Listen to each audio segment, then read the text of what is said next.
Gente, eu quero começar hoje a falar da minha quarta mensagem sobre o fim dos tempos. Está virando uma saga, né? Fim dos tempos 4. Eu quero falar hoje sobre este ato único, que é o arrebatamento da igreja. Interessante, irmãos, de que o apóstolo Paulo, ao se preocupar com a igreja sobre esse tema, ele começa, eu quero que você abra a tua Bíblia lá em 1 Tessalonicenses, capítulo de número 4. O versículo que separei é o versículo de número 17, que diz assim: depois nós que estivermos vivos. Hoje o André não estava aqui, mas tudo bem, André. Tudo novo aqui, né? Nós os que estivermos vivos, 1 Tessalonicenses 4,17, seremos arrebatados com ele nas nuvens, com eles nas nuvens, para o encontro com o Senhor nos ares. Assim estaremos com o Senhor para sempre. Este foi o versículo que separei para ir para o banner. Mas eu quero que você abra a tua Bíblia aí, neste capítulo, e olhe a partir do versículo de número 13, junto comigo. Irmãos, esse assunto, arrebatamento, é uma coisa que Paulo começa a dizer assim, ó: irmãos, não queremos que vocês sejam ignorantes quanto aos que dormem, falando daqueles que morreram no Senhor, para que não se entristeçam como os outros que não têm esperança. Nós falamos aqui da vida após morte, né, no último culto, e nós tivemos, essa semana mesmo, quero pedir oração pela família do nosso querido irmão Luiz Venturini, que perdeu seu pai durante essa semana. Recentemente também experimentei mais uma vez uma dor da morte na minha família, perdendo a minha irmã mais velha, a mais idosa da nossa família. Imagine como a minha família está ficando velha. Eu sou o caçula, sei que não parece, mas já tenho 60 anos. Você não acredita? Pode fazer a cara assim de espanto? Não, tudo bem, eu já sabia.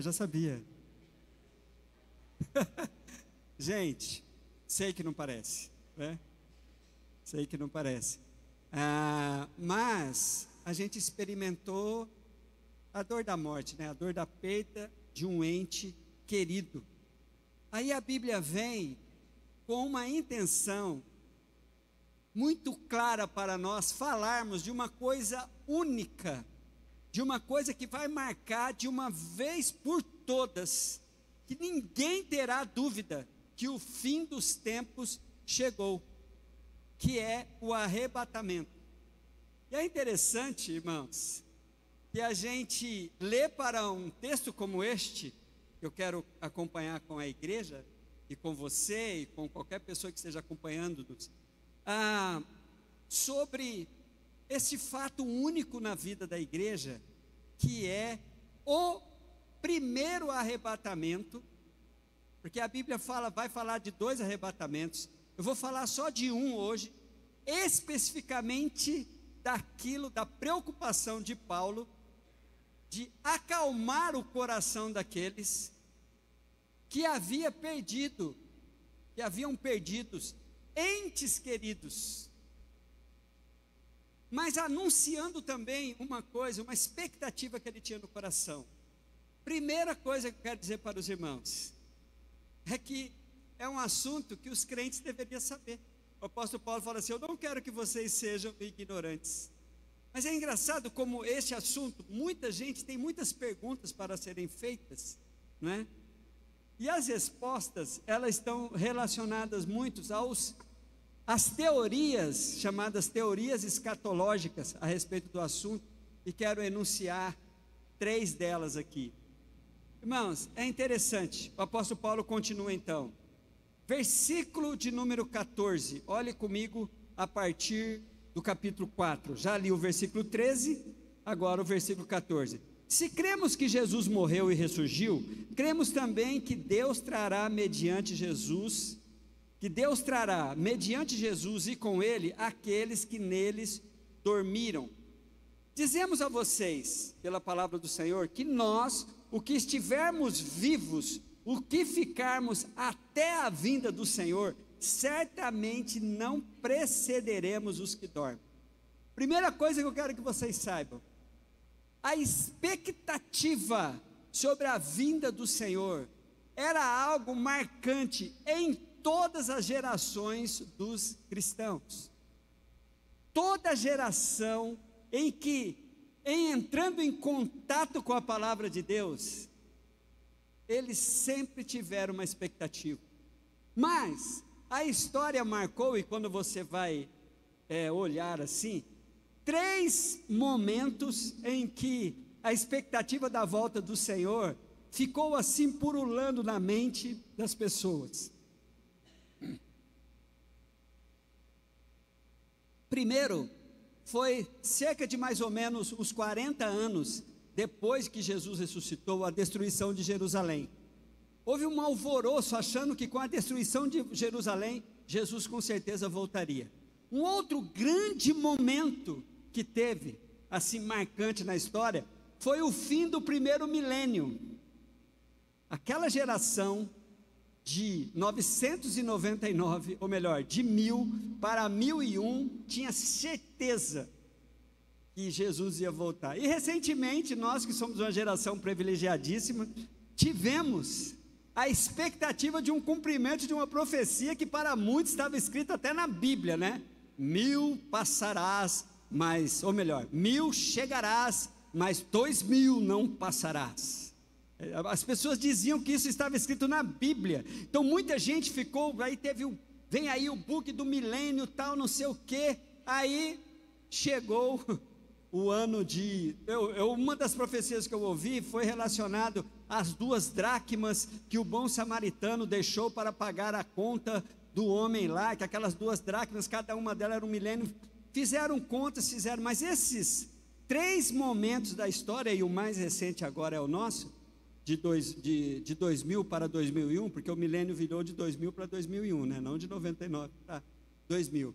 Houve essa expectativa, e Jesus avisando, gente, o dia e a hora ninguém sabe, o dia e a hora ninguém sabe. Mas, gente, de repente, a gente, ao olhar para a palavra de Deus, a gente percebe isso. O apóstolo Paulo, vivendo na sua geração, ele tinha uma expectativa.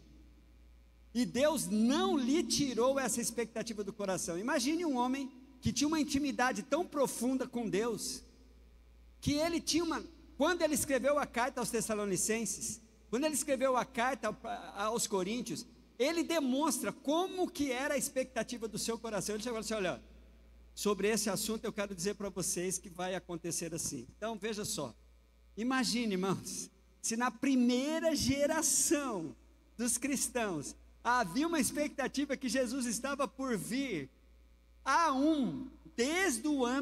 desde quando nós chegamos aqui na igreja, em 1997, começou um grande clamor em todo o mundo, de que esta seria a última geração. Eu falei, maravilha, que bom que esta é a última geração. Mas, irmãos, ter essa expectativa era algo peculiar a todas as gerações dos cristãos. Eles tinham essa expectativa. Agora, pensam bem, passaram aí mais de 60 gerações, depois da geração de Paulo. Imagine vocês o quão está perto a volta de Jesus. Agora está mais pertinho, muito mais pertinho. E eu vibro com a possibilidade de poder, se eu pudesse escrever uma carta para uma galera que estava distante, falar assim: olha, vocês estão aí angustiados, vou escrever para os irmãos que estão lá vivendo uma situação de guerra. Eu falo assim: ó, relaxa, porque o Senhor está para voltar. E aí Paulo começa o ensino. Olhe comigo, por favor. Paulo então começa a tranquilizar a igreja com esse tema, irmãos, que é algo sui generis, algo único, que vai acontecer só com a igreja de Cristo. A Bíblia diz o seguinte: dizemos a vocês, versículo de número 15, pela palavra do Senhor, que nós os que estivermos vivos, como eu já li, os que ficarem até a vinda do Senhor, certamente não precederemos os que dormem. Essa expressão, aos que dormem, era uma maneira que o judeu sempre encarou a situação do corpo físico de alguém que morria. Está dormindo. Mas vocês lembram muito bem que essa é uma expressão ligada à pessoa que morreu. E é interessante também que a expressão dorme está ligado diretamente aos que morrerem em Cristo Jesus. Só para aqueles que morrerem em Cristo Jesus é usada a expressão de dormir. O corpo vai para um repouso, o corpo, não é? Então essa é a expressão, mas está se falando daqueles que morreram. Aí Paulo começa a falar as expressões as expressões chamadas expressões escatológicas. O que é escatologia? Escatologia é o estudo das coisas que acontecerão no fim dos tempos. Esse é o nome que se dá a esse estudo. As várias teorias que existem em termos de as teorias escatológicas. Aí o apóstolo Paulo diz assim, pois dada a ordem, Deus vai dar uma ordem, com a voz do arcanjo e o ressoar da trombeta de Deus, o próprio Senhor descerá dos céus e os mortos em Cristo ressuscitarão primeiro. Os mortos em Cristo ressuscitarão primeiro. Depois, olha Paulo na expectativa dele. Depois, nós os que estivermos vivos, essa era a carta que eu escreveria para algum lugar aí em que eu tivesse uma igreja que nós conhecêssemos. Olha, nós que estivermos vivos, seremos arrebatados. Arrebatados. Essa expressão arrebatados, irmãos, ela não fazia parte de... só o apóstolo Paulo vai falar sobre este arrebatamento, e depois lá no final de Apocalipse, porque o arrebatamento era algo assim tão surpreendente que ninguém vai ter dúvida que o fim dos tempos não é que é o começo do fim. Assim, agora assim, nós não chegamos ainda no fim dos tempos, né? Nós estamos vivendo assim os últimos tempos, mas o começo literal mesmo do fim dos tempos será o arrebatamento. Por quê? Porque ele será perceptível. Mateus 24:40 diz que 2 estarão em uma cama, um será tomado e o outro vai ficar. 2 estarão trabalhando no campo. Você pode pegar lá Mateus, capítulo de número 24:40 em diante. 2 estarão trabalhando no campo, um será tomado e outro. Então é impossível as pessoas não perceberem que o fim dos tempos chegou. Então, aí Paulo diz assim: nós os que estivermos vivos, seremos arrebatados com ele nas nuvens, para o encontro com o Senhor nos ares. E assim estaremos com o Senhor para sempre. Aí vem um motivo porque Paulo está tocando nesse assunto e que nós não deveríamos ser ignorantes. Olha o que a Bíblia diz: consolem-se uns aos outros com esta palavra. Irmãos, olha qual é o ideal. Só que esse ideal, dificilmente nós encontramos alguma pessoa vivendo ela. Que nós não tivéssemos dificuldades com a morte de pessoas que amamos. E principalmente as pessoas que amamos e que nós temos comprovações que era uma pessoa que morreu em Cristo Jesus. Mas o próprio Cristo sofreu com a morte. O apóstolo Paulo fala que ele não queria ser tomado por uma grande tristeza pela possível morte de Epafrodito. Então a morte vai sempre causar tristeza, mas uma maneira de nos consolarmos. Paulo está dizendo esse texto aqui, de uma maneira de nós nos consolarmos, é que aqueles que morreram no Senhor vão viver uma coisa extraordinária, que é um comando de Deus, um misterioso comando de Deus, para que a alma e o espírito, conforme alguém se crê que citam 3, corpo, alma e espírito, mas que a alma venha ter de novo um encontro com o corpo, que era uma semente plantada na terra, porque a Bíblia deixa bem claro que o nosso corpo é uma espécie de semente. E o sepultamento, a morte é uma plantação. E não importa que tipo de morte que o indivíduo teve. Quando o indivíduo morre, ele é plantado. Seu corpo é plantado, é uma semente. Quem morreu em Cristo vai passar por este momento. Olha como o apóstolo Paulo explica isso. Abra a tua Bíblia em 1 Coríntios capítulo 15. Há uma explicação tão clara assim. Paulo fala assim, versículo de número 35. Mas alguém pode perguntar, como ressuscitam os mortos? Com que espécie de corpo virão? Irmãos, aí a gente vai viajando, né? Pastor, e quem foi cremado? E quem virou pó? Já virou pó, virou, os vermes comeram. Ou então, quem morreu afogado? Ou então, quem foi devorado por uma fera ou qualquer coisa. É impressionante que a espécie de morte que o indivíduo teve vai sempre trazer pergunta, mas como é que vai ser isso?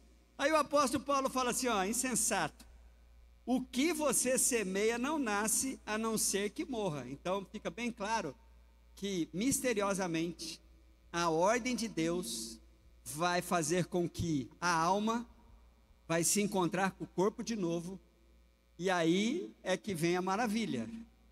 Como é que vai ser isso? A pergunta continua, né? Olhe, por favor, irmãos, orem, por favor, comigo, na própria resposta de Paulo, ainda aí, no capítulo de número 15 de 1 Coríntios. Ele vai dizer assim, ó, assim será como a ressurreição dos mortos, versículo 42. O corpo que é semeado é perecível, mas vai ressuscitar imperecível. Olha que maravilha. Deus vai dar para a gente um novo corpo.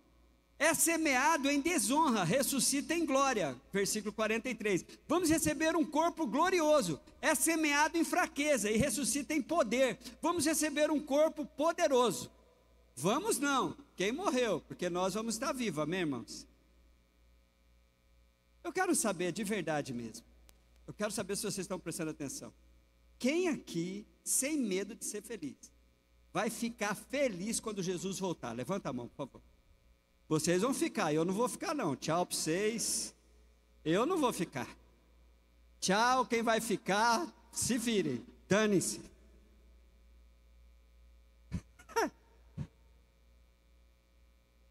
Diga para os irmãos que vão ficar, misericórdia, diga. Tem um irmão aí que levantou a mão do seu lado, fala, aceite Jesus. Fala, aceita Jesus, senão você não vai ficar. Irmãos, depois que o pastor Josian pegou a gente aqui, eu caí no dia que o pastor Josian fez, mas agora não cai mais não.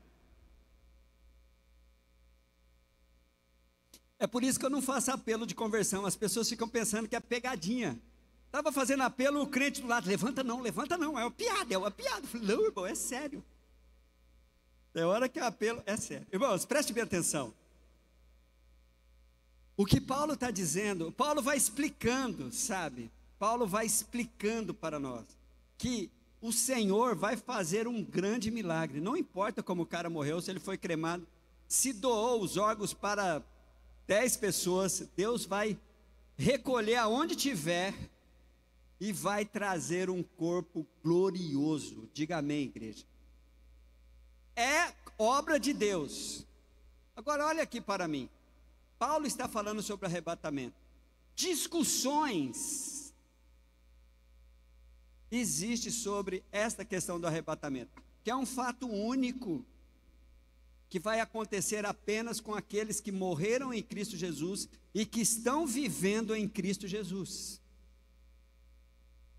3 teorias. A primeira teoria, a mais simpática, a que um bom número de crentes gostam, é a teoria, por exemplo, se a gente pudesse falar, qual é o maior grupo que crê nessa teoria? Os assembleianos, a maioria dos pentecostais, a maioria dos batistas também, muitos batistas creem nessa teoria chamada teoria pré-tribulacionista. Ela é a mais legal, irmãos. Sabe por quê? Essa teoria, ela diz que o arrebatamento vai acontecer antes da grande tribulação. Se essa teoria tiver certo, nós não precisamos nos preocupar com o anticristo, nós não precisamos se preocupar com o número da besta, nós não precisamos nos preocupar com nada, porque antes da grande tribulação e começar, que vai ser um período terrível de perseguição e tudo, a igreja vai ser arrebatada. Nós não vamos viver a grande tribulação. Assim crê os pré-tribulacionistas, dizendo que isso que Paulo está ensinando aqui para os Tessalonicenses e também para os Coríntios vai acontecer antes da grande tribulação. eu vou precisar pregar sobre a grande tribulação. Estou só anunciando ela aqui para vocês. A outra teoria, uma teoria não muito, poucas pessoas, já ouvi poucas falar dessa teoria chamada mid-tribulacionista. Os mid-tribulacionistas ou os mesos-tribulacionistas. Quem são essa galera? A galera que acredita que esse arrebatamento vai acontecer no meio da tribulação. A tribulação, segundo os estudiosos, ela tem um tempo sem interpretação. Aí é que é perigoso quando se fala de Apocalipse, né? De 7 anos. E no meio da tribulação, 3 anos e meio, a igreja vai ser arrebatada. Não encontrei ninguém assim, das denominações que eu conheço, que bate o martelo em cima dessa teoria, mas ela existe. E a última é a pós-tribulacionista. Essa é terrível, irmãos. Sabe por quê?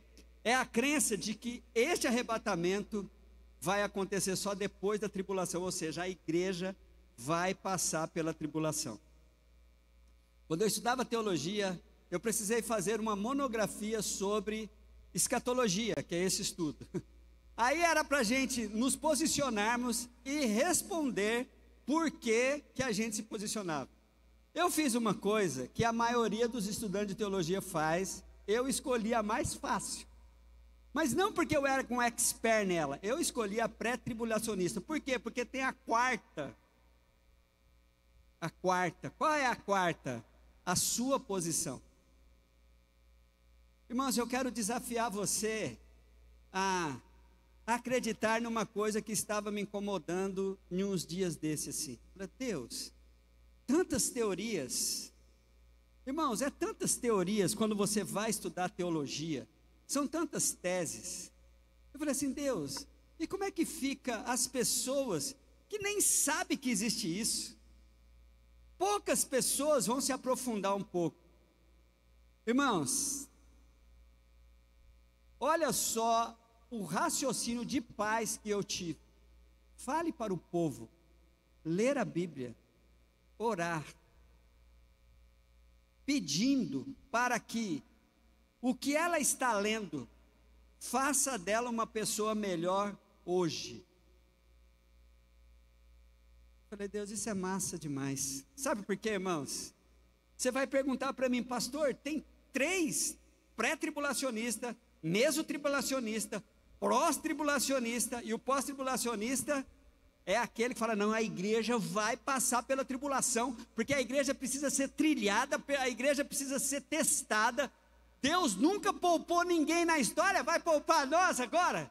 Uai, os mártires do 1º século, ninguém foi poupado. Os crentes que foram perseguidos na Segunda Guerra por Hitler, ninguém foi poupado. Agora a gente vai ficar aí de boa, vai ser poupado. Eu falei, ué, qual o problema? Deixa Deus poupar, uai. Se Deus quer poupar, deixa Ele poupar. Mas, queridos, eu quero muito que você, ao entrar em contato com este assunto, que você vai encontrar, olha, vou te dar as dicas. Daniel 12 fala sobre o fim dos tempos. Mateus 24 e 25, Jesus fala sobre os fins dos tempos. Apocalipse, do capítulo 4 em diante, até o capítulo de número 22, vai dar-nos ideias sobre o fim dos tempos. Aí, eu quero que você faça o seguinte, não leia ninguém, não vai atrás da internet, e fala, Senhor, o que o Senhor quer falar comigo nessa coisa que eu não estou entendendo? Porque a gente não entende, queridos. Mas seria muito bom a gente acreditar naquilo que a Bíblia fala sobre ela, que ela é viva e eficaz. Que quando eu estou diante da palavra de Deus, o Espírito Santo pode falar ao meu coração. Dificilmente, ao fazer uma oração diante da palavra de Deus, irmãos, você vai se afastar dele, você não vai querer mais nada com ele. Então, o seu posicionamento é um posicionamento de intimidade com Deus. O que você sente paz? Eu vou dizer para vocês o que eu quero. O que eu quero? Eu quero que os pré-tribulacionistas estejam certos. Porque eu gostaria muito de ser poupado, não é? Se eu morrer em Cristo, não tem problema nenhum. Mas imagine se a tribulação começa amanhã. É fácil dizer que é crente, né, irmãos? Agora, você já foi testado na sua fé? Não, esse teste aí testado mesmo. Como os mártires foram testados. Ou você nega Jesus ou você morre. O cara fala, mata, pode matar. Meu Jesus eu não nego. Os mártires eram testados dessa forma. Ainda hoje, existem relatos de missionários que são desafiados a negar a sua fé e eles preferem a morte. Impressionante. Mas e nós? Será que a gente negaria Jesus diante da morte? Ou confirmaríamos a nossa fé? Irmãos, teoricamente, eu poderia dizer aqui para vocês, eu não vou negar meu Jesus, mas eu confesso aos irmãos que eu não sei, porque eu nunca fui testado.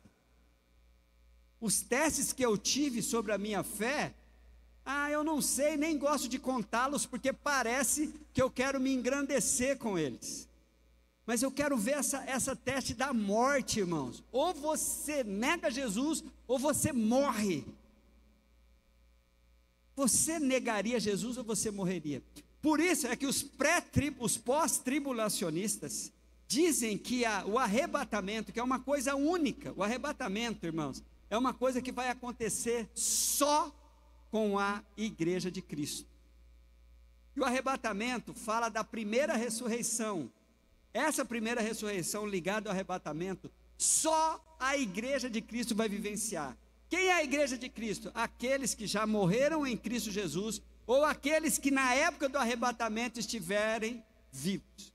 Quando vai acontecer, eu não posso dizer para os irmãos se é antes da tribulação, se é no meio da tribulação, ou se é depois da tribulação. Mas uma coisa, as teorias chegam em um ponto convergente. Todos concordam que o arrebatamento vai acontecer. Quem faz uso da Bíblia para falar sobre os finais dos tempos, crendo que o que a Bíblia está dizendo é o que vai acontecer, todos creem que o arrebatamento será algo que vai ser real. Ninguém nega o arrebatamento. As pessoas negam o milênio, que aí é outro assunto. Mas o arrebatamento ninguém nega. Então, não importa, olha aqui para mim, não importa qual dessas três está certa, ou se a sua, que você vai ter a sua. Eu sou como o pastor Arlindo, eu vou pegar mais fácil depois que eu aprender. Mas se você não quiser se aprofundar, e na hora que você estiver lendo a Bíblia, o Espírito Santo te der paz de um raciocínio, porque qual é o raciocínio melhor? O moleza, né? Deus levar a gente antes. Qual é o raciocínio mais ou menos? O da metade, a gente vai aguentar aí 3 anos e meio, mas depois vai levar. E o raciocínio mais assim mesmo, e quem defende assim como doutrina mesmo, o pós-tribulacionismo, são os nossos queridos irmãos presbiterianos. E muitas igrejas, muitos batistas também defendem a é uma igreja pós-tribulacionista. A igreja presbiteriana do Brasil, ela tem como ensino o pós-tribulacionismo, tá bom? A igreja Assembleia de Deus tem como ensino o pré-tribulacionismo, que vem antes. A igreja não vai estar aqui. Então, só para vocês terem uma ideia. E nós, os batistas, como sempre somos a liberdade que foi nos dado como denominação, alguns são pré-tribulacionistas, outros não. Mas isso não importa. O que importa, queridos, é isto que o apóstolo Paulo vai nos trazer. O arrebatamento é para o nosso consolo, não para termos medo. A Bíblia vai dizer assim, Paulo vai dizer no versículo de número 18, que nós que ficarmos vivos, ou melhor, olha aí para vocês no versículo de número 17. Consolem-se, versículo 18, consolem-se uns aos outros com essas palavras. O arrebatamento tem que ser uma expectativa, queimar no seu coração. Porque deixa eu dizer uma coisa para você, se você tem medo do arrebatamento, meu Deus do céu, se acerte com Deus antes que ele aconteça. Não que o medo é uma comprovação de que você não será arrebatado. Talvez seja uma falta de conhecimento da palavra de Deus. Você crê em Jesus como único e suficiente Senhor e Salvador da sua vida? Não tenha dúvida. Se você estiver vivo, primeiro vão os mortos que morreram em Cristo Jesus. E depois... E o que vai acontecer? Por que que eu falei que o arrebatamento é um fato, irmãos? Inegável. Porque as pessoas vão sumir. As pessoas vão desaparecer. Você vê os filmes que tem aí, o Wilson falou mesmo de um remake que vai ter do filme Deixados para Trás. É um remake, né? Uma refilmagem, uma nova versão. É um filme bom de assistir, mas saber que aquilo não é uma revelação bíblica. É uma teoria do autor, do Tim LaHaye lá. Então, as pessoas vão desaparecer. Agora, olha aqui para mim, por favor, querido e querida. O arrebatamento é um fato. Quando? Ninguém sabe. Dessas 3 teorias, ou a quarta, que é a sua, a minha afirmação, as 4 não vão acertar na mosca. Nenhum está certinho na mosca. Porque Deus é Deus. O apóstolo Paulo vai, e quero concluir aqui, no versículo de número 51, quando ele vai falar sobre isso, ele fala assim, ó: eis que digo um mistério.